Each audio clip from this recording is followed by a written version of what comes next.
देखिए, भारत का संविधान किसी के बाप की औकात नहीं है कि वो बदल दे, लेकिन जिस तरह से आज जो सिनेरियो बना हुआ है कि लोग लगातार भगवा झंडा उठा रहे हैं, हिंदू राष्ट्र की बात कर रहे हैं और तरह तरह के नारे लगा रहे हैं। और अभी देखा कि हमने जिस तरह से जो क्या नाम है IPS पूर्ण संतोष वर्मा जी जिन्होंने जिस तरह से हुआ, उन्होंने एक स्टेटमेंट दी कि भाई जब तक देश में जाति व्यवस्था है और जब तक रोटी बेटी का संबंध नहीं होगा तब तक ये जाति व्यवस्था खत्म नहीं होगी। लेकिन आज हम देख रहे हैं कि उस जाति व्यवस्था को सबसे ज्यादा ढोने वाले बहुजन समाज के लोग हैं। तो इसलिए मैं बहुजन समाज के लोगों से निवेदन करूंगी कि आज जो आप ये जय श्री राम का झंडा उठा रहे हैं, जय श्री राम के नारे लगा रहे हैं या हिंदू राष्ट्र की जो यात्राएं निकल रही है उनका हिस्सा बन रहे हैं। अरे बाबा साहब ने आपके लिए 4-4 बच्चे कुर्बान किए, पूरा जीवन संघर्ष कुर्बान कर दिया, अपनी जीवन पत्नी को कुर्बान कर दिया और आज आप हिंदू राष्ट्र की बात करें, उसके लिए झंडा उठा रहे। तो ऐसे बहुजन समाज के लोगों को शर्म आनी चाहिए। हम कहते तो कि बाबा साहब ने कहा कि शिक्षित बनो या शिक्षित करो, लेकिन शिक्षित करेंगे कैसे, शिक्षित बनेंगे कैसे? शिक्षित तो आज मैं कहूँ कि सुप्रीम कोर्ट के चीफ जस्टिस भी है, इस देश के प्रधानमंत्री राष्ट्रपति भी है,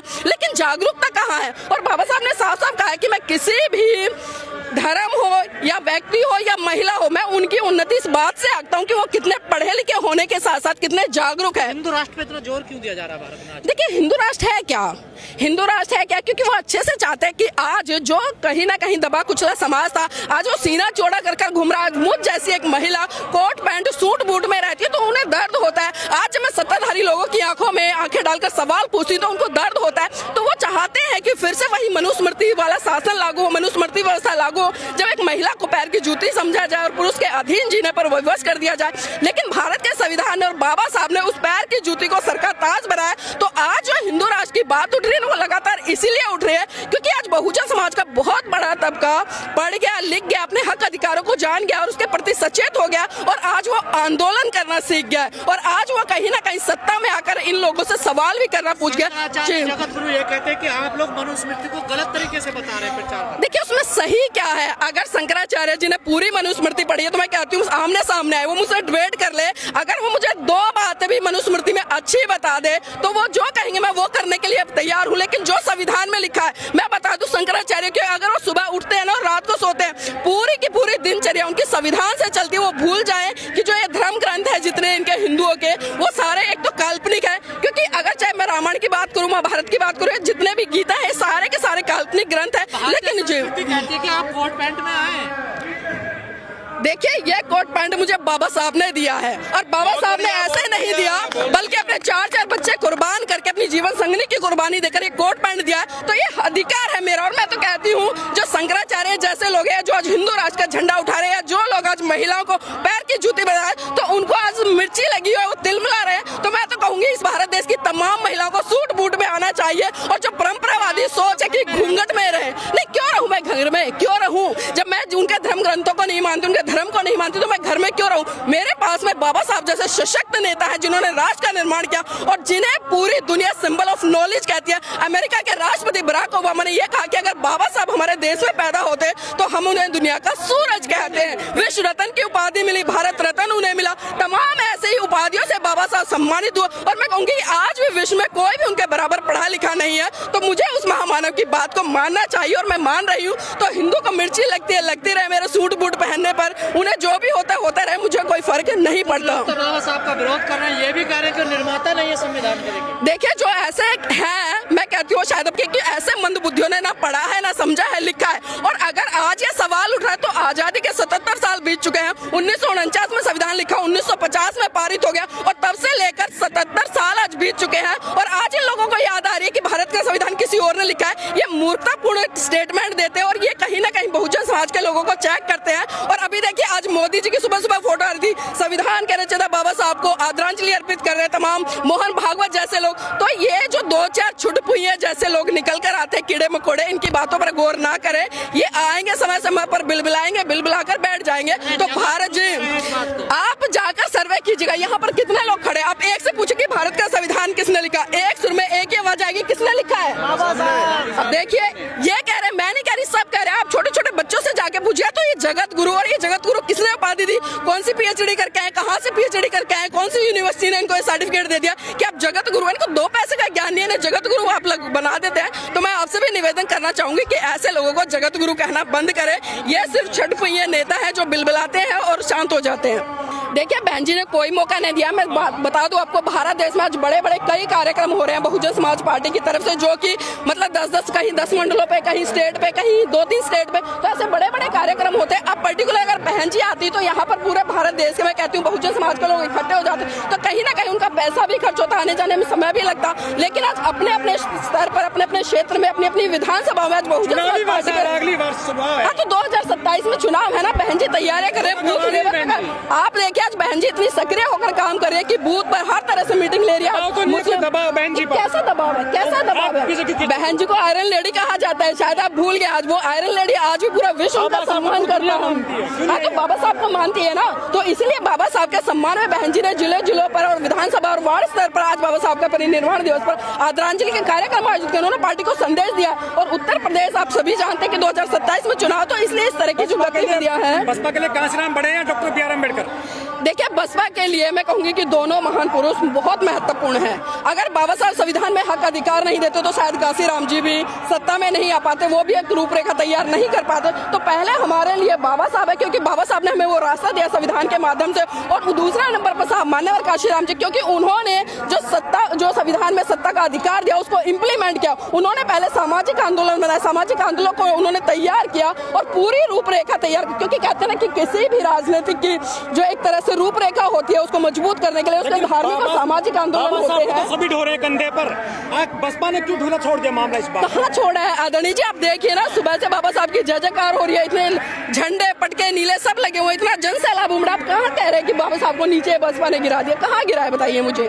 आप जाकर देखिए, रकाबगंज देखिए, लखनऊ देखिए, आप शिवपुरी देखिए, आगरा देखिए, तमाम मंडलों पर कार्यक्रम हो रहे हैं। देश में बड़ी चर्चाएं हो रही है। बाबा साहब ने जिस आरक्षण का प्रावधान संविधान में किया, उस आरक्षण को खत्म करने के बाद देखिए आरक्षण आरक्षण आरक्षण बार बार बात उठती है कि आरक्षण आरक्षण है क्या आखिर? आरक्षण कोई भीख नहीं है, आरक्षण कोई बैसाखी नहीं है, आरक्षण कोई ऐसी लाठी नहीं कि जिसको पकड़कर हम चल सके।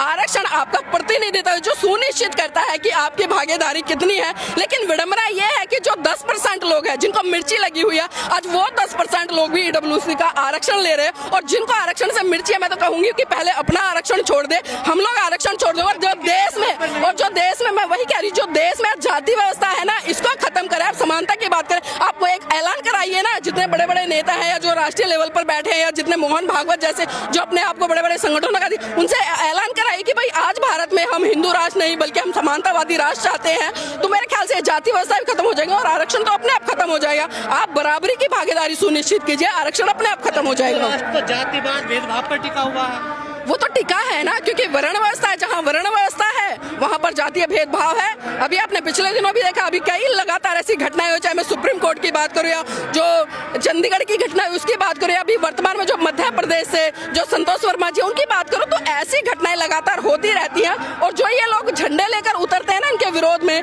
ये सिर्फ बहुजन समाज के लोगों का टेम्परेचर चेक करते हैं कि कितने सोए हुए हैं, कितने जगे हुए हैं। लेकिन बहुजन समाज के मैं तमाम लोगों से ये कहना चाहूंगी, और जितने लोग यहाँ पर आए जो आज जय जयकार कर रहे हैं ना, ये अगर सच्चे ईमानदार हैं या सच्चे समर्पित हैं किसी भी संगठन के प्रति, पार्टी के प्रति, तो यहाँ पर से संकल्प लेकर जाए 365 दिन ये फील्ड में दिखाई दे। खाली एक दिन जय जयकार करने से महान पुरुषों का आंदोलन नहीं पूरा होगा। और जो बाबा साहब ने दिशा निर्देश इन लोगों को दिया है कि सत्ता पर काबिज हो जाओ और पूरे भारत को बोधमय कर लो, तो जब तक ये दो काम ये बहुजन समाज के लोग नहीं करेंगे, तब तक ये जाति के आधार पर पिटते रहेंगे, छिटते रहेंगे। और जो मंदिरों में जाने पर इनकी कुटाई होती है, मैं तो कहती हूँ 4 जूते इनको रोज पढ़ने चाहिए और ज्यादा पढ़ने चाहिए ताकि इनको अकल आए। और भारत के तमाम लोगों को कहना चाहूंगी कि इस भारत देश में एक ऐसा मसीहा जन्मा जिसने कि समस्त जाति धर्म से ऊपर उठ के मानव कल्याण के लिए काम किया। और आपने बात की कि सुबह से जो नारे लग रहे हैं कि बहन जी के सम्मान में बीएसपी मैदान में, या क्या नाम है, बसपा की मजबूरी है, बहन जी जरूरी है, तो एक बात तो बिल्कुल सत्य है, क्योंकि उत्तर प्रदेश में जिस तरह से 4-4 बार बहुजन समाज पार्टी की सरकार आई और जिस तरह से लोगों ने सत्ता के मजे चखे और जो शासन प्रशासन अनुशासन लोगों ने देखा,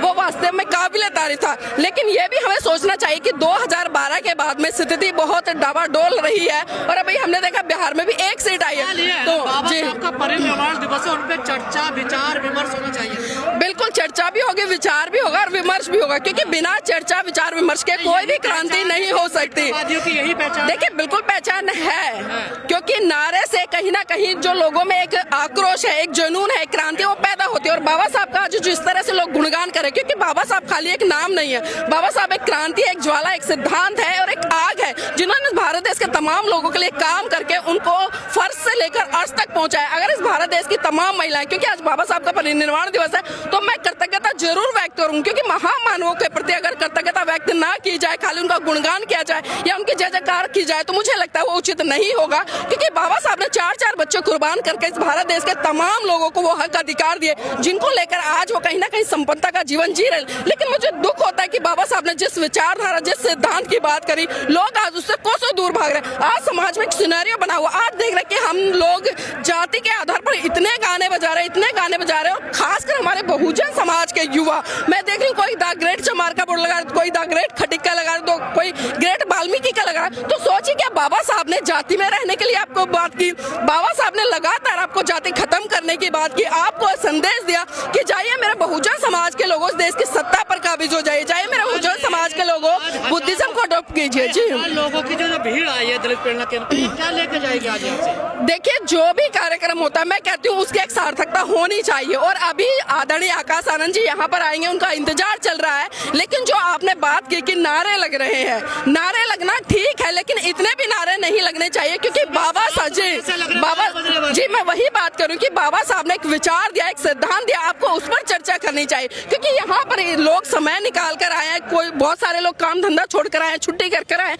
तो आपको बाबा साहब का जो एक योगदान है, एक संघर्ष इस भारत देश के लिए, उस पर बात करना चाहिए, बताना चाहिए कि जो बाबा साहब राष्ट्र के निर्माता कैसे हैं, भारत के निर्माता कैसे, संविधान के निर्माता कैसे, इस महिलाओं के मुक्तिदाता कैसे हैं, इस तमाम वर्ग के लिए काम करने वाले एक तरह से बाबा साहब है। लेकिन आज उनका जो गुणगान है वो ना होकर बल्कि जय जयकार हो रही है। तो जय जयकार कहीं ना कहीं हम देखते हैं कि समाज को गुलामी की तरफ भी लेकर जाती है। और बाबा साहब ने साफ साफ कहा, हमारे तमाम महान पुरुषों ने कहा है कि मेरी जय जयकार करने से अच्छा है कि मेरे बताए हुए रास्ते पर चलो। जिस दिन तुम मेरे बताए हुए रास्ते पर चलोगे, मुझे लगता है भारत देश में एक बहुत बड़ी क्रांति हो जाएगी। लेकिन आज बहुजन समाज का युवा हो या बुजुर्ग हो या बच्चे हो या महिलाएं हो, सिर्फ खाली जय जयकार तक लगे कि बाबा साहब का मिशन अधूरा, हम सब मिलकर करेंगे पूरा। भाई कैसे पूरा करोगे? क्या रूपरेखा है? क्या आपने बाबा साहब के बातों को माना? बाबा साहब ने अपने जीते जी जो अंतिम लास्ट ग्रंथ लिखा था वो था बुद्ध और उनका धम्म। बाबा साहब ने साफ साफ संदेश दिया कि जो अवस्था आपके ऊपर अत्याचार करती है, शोषण करती है, आपको गुलाम बनाती है, आपको उस व्यवस्था को एक झटके में छोड़कर